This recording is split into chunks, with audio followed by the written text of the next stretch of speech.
Hey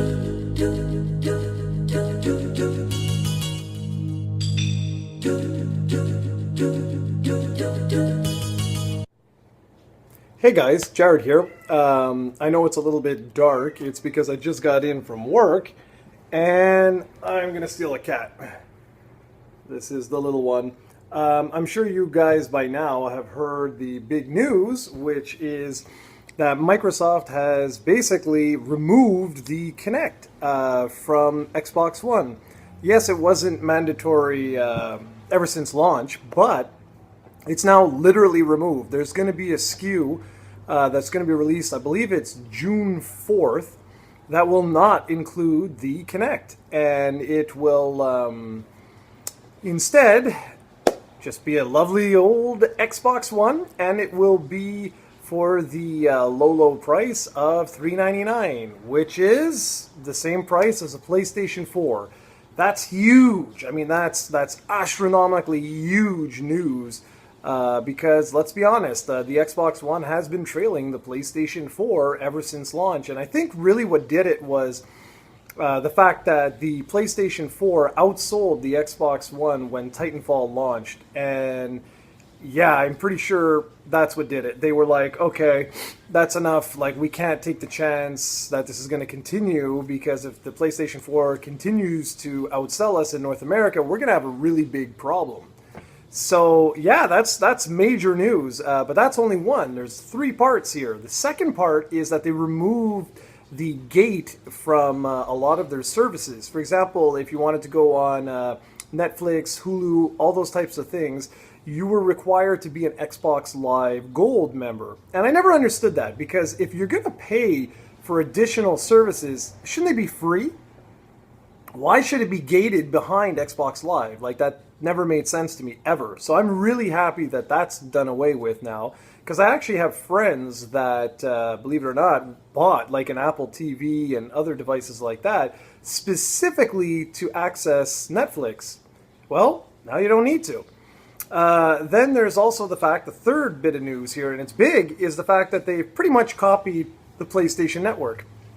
For a long time now, Sony has given gamers a whole bunch of free stuff. They call it their instant game collection if you are a PlayStation Plus subscriber.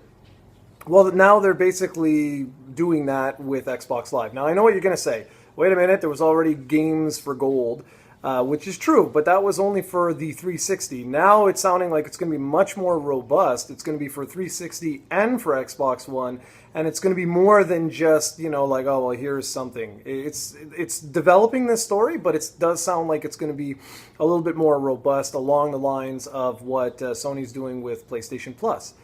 So overall, this was a major news. I know a lot of people are saying, oh, well, they just copied Sony, like, blah, blah, blah.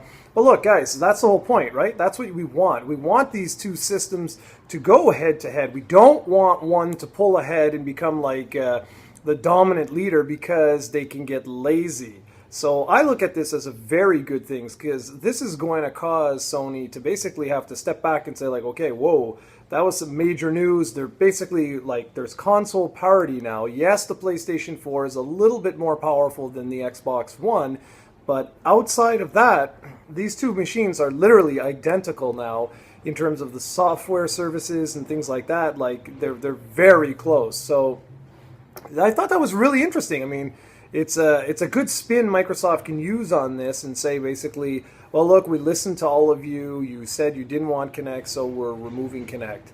And that price puts them, like I said, is they've got price parity now with the PlayStation 4. So this should be a very interesting E3.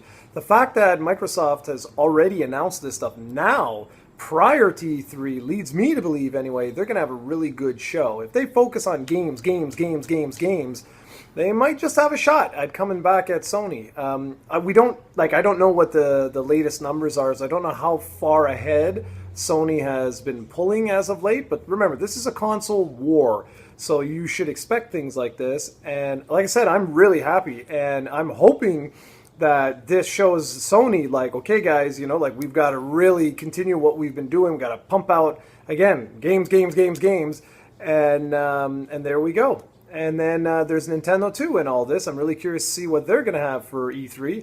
And I'm planning on doing a pre-E3 video with some of my hopes and expectations. I could say predictions, but more my hopes of what comes from the show.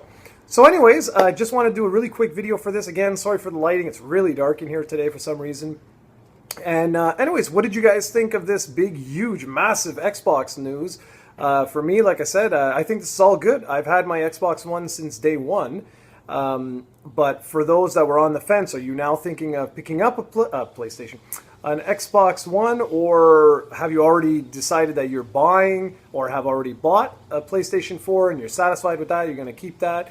By all means, let me know. Leave a comment below. I'm really curious to see what you guys have to say. As always, thanks for watching. I'll be back soon with another video.